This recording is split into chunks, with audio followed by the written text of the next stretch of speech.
ಇವತ್ತು ಈ ಫಂಕ್ಷನ್ ಬಂದಿದ್ದು ನಮ್ಗೆ ಬಹಳ ಖುಷಿ ಅನ್ಸುತ್ತೆ. ಪಾಪ ಇವರು ನಮ್ಗೆ ಬೆಂಗಳೂರು ಬಂದು ಆಹ್ವಾನ ಕೊಟ್ಟಿದ್ದಾರೆ. ಅದಕ್ಕೆ ಮುಂಚೆ ಮಲ್ಲಿಕಾರ್ಜುನ್ ತಲೆ ತಿಂದಿದ್ದಾರೆ ಜಾಸ್ತಿ, ಬಟ್ ಆದ್ರೂ ಪರವಾಗಿಲ್ಲ.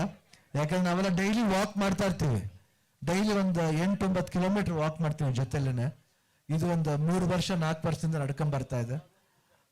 ಬಹುಶಃ ನಮ್ಮ ಫ್ಯಾಮಿಲಿಲಿ ಒಬ್ಬ ಮೆಂಬರ್ ಅಂತ ಹೇಳಕ್ ನಾನು ಇಷ್ಟಪಡ್ತೀನಿ. ನನಗೆ ಅಷ್ಟು ಖುಷಿ ಅನ್ಸುತ್ತೆ, ಅಷ್ಟೊಂದು ಹೆಮ್ಮೆ ತರ ಒಂದು ಸ್ನೇಹಿತರನ್ನ ಪಡೆಯೋದು ಅಷ್ಟು ಈಸಿ ಅಲ್ಲ. ನಮ್ಗೆ ಬಹಳ ಖುಷಿ ಅನ್ಸುತ್ತೆ. ಬರೀ ಇದ್ರಲ್ಲಿ ಮಾತ್ರ ಅಲ್ಲ, ಅವ್ರು ಮಾಡ್ತಿರೋ ಒಂದು ವಿದ್ಯುತ್ ಇದ್ರಲ್ಲೂ ಬಹಳ ಒಳ್ಳೆ ಹೆಸರನ್ನ ಪಡೆದಿದ್ದಾರೆ, ಒಳ್ಳೆ ಸ್ನೇಹಿತರನ್ನ ಗಳಿಸಿದ್ದಾರೆ.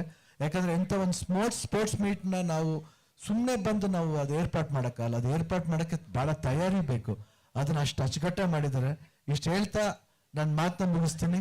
ಯಾಕಂದ್ರೆ ಕತ್ಲೆ ಆಗ್ತಾ ಇದೆ, ಪಾಪ ಒಂದು ಫೈನಲ್ಸ್ ನಡಿಬೇಕು, ನಮ್ಮಿಂದ ತೊಂದರೆ ಆಗ್ಬಾರ್ದು ಅವ್ರಿಗೆ. ಸೊ ಇಬ್ರು ಯಾರು ಫೈನಲ್ಸ್ ಬಂದಿದ್ರು ಅವ್ರಿಗೆಲ್ಲರಿಗೂ all the best, all the best, all the best. God bless you. But ಬರೀ ಸ್ಪೋರ್ಟ್ಸ್, ನಾನು ಫಸ್ಟ್ ಬಂದ ತಕ್ಷಣ ಯಾಕೆ ನಿಮ್ಮನ್ನ ಸಣ್ಕಳಿ ಅಂತ ಹೇಳಿದ್ರೆ, ನಾವು ಮ್ಯಾಚ್ ನೋಡ್ಬೇಕಂದ್ರೆ ನಾನು ಒಬ್ಬ ಸ್ಪೋರ್ಟ್ಸ್ ಮ್ಯಾನ್, ನೀವು ಬಂದು ಹಿಂಗ್ ಮುತ್ಕೊಂಡ್ಬಿಟ್ರೆ ಅವ್ರಿಗೂ ತೊಂದರೆ ಕೊಟ್ಟಂಗೆ ಆಗುತ್ತೆ ಅಲ್ವಾ.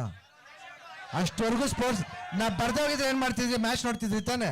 ನಾ ಬಂದ್ರು ಅದೇ ರೀತಿ ಮ್ಯಾಚ್ ನೋಡಿದ್ರೆ ಆ ಒಂದು ನಿಮಿಷ ನಾ ಮಾತಾಡೋಕ್ಕೂ ಮುಂಚೆ ನೀವೇ ಮಾತಾಡಿದ್ರೆ ನಾವ್ ಏನ್ ಮಾಡ್ಲಿ ಹೇಳಿ. ನಾವು ಬರ್ತೀವಿ, ನಮ್ಮನ್ನ ನೋಡ್ತಾ ಇರ್ತೀರಾ, ಬಟ್ ಯಾವಾಗ್ಲೂ ಒಬ್ಬ ಆಟಗಾರ ಆಡ್ಬೇಕಾದ್ರೆ ಇನ್ನೊಬ್ಬ ಬಂದಂತ ಅವ್ರನ್ನ ತಿರಸ್ಕರಿಸಬಾರ್ದು ಯಾವಾಗ್ಲೂ. ಅದು ಸ್ಪೋರ್ಟ್ಸ್ ಮ್ಯಾನ್ ಸ್ಪಿರಿಟ್ ಅಲ್ಲ. ನಾವು ಅವ್ರು ಕೊಡ್ಬೇಕು ಯಾವಾಗ ಗೌರವ. ಅದಕ್ಕೋಸ್ಕರ ಹೇಳಿದ ಎಲ್ಲ ಕಡೆ ಬನ್ನಿ ಅಂತ. ಯಾವಾಗಲೂ ಸ್ಪೋರ್ಟ್ಸ್ ಮ್ಯಾನ್. ಇವತ್ತು ನಾವೆಲ್ಲರೂ ಅಲ್ಲ, ಬರೀ ಇಡೀ ಭಾರತ ಬುದ್ಧಿ ಕಲಿಬೇಕು. ಸ್ಪೋರ್ಟ್ಸ್ ಮ್ಯಾನ್ಗೆ ಯಾವ ರೀತಿ ಮರ್ಯಾದೆ ಕೊಡ್ಬೇಕನ್ನೋದನ್ನ ಕಲಿಬೇಕು ಎಲ್ರೂ. ಇದು ನಮ್ಮ ಕರ್ತವ್ಯ ಅಲ್ಲ, ಎಲ್ರೂ ಇದಾಗುತ್ತೆ. ನಾ ಸುಮ್ಮನೆ ಇದ್ರೆ ರಾಮ, ವೈಲೆಂಟ್ ಆದ್ರೆ ರಾವಣ. ಮುಂದಾಗಡೆ ಪೇಪರ್ ಬರ್ಕೋ, ಮೈಸೂರು ನಂದು. ಇಲ್ಲಿ ಎಕ್ಕಸ್ತಿತ್ತು ನಾಯಿ ಒಳಗ್ ಬರ್ಬೇಕಾದ್ರೆ ನಾನು ಪರ್ಮಿಷನ್ ತಗೊಂಡ್ಬರ್ಬೇಕು. ಅಕಸ್ಮಾತ್ ಬಂತ ಜೋ ಜೋ ಜೋ ಜೋ ಜೋಗಯ.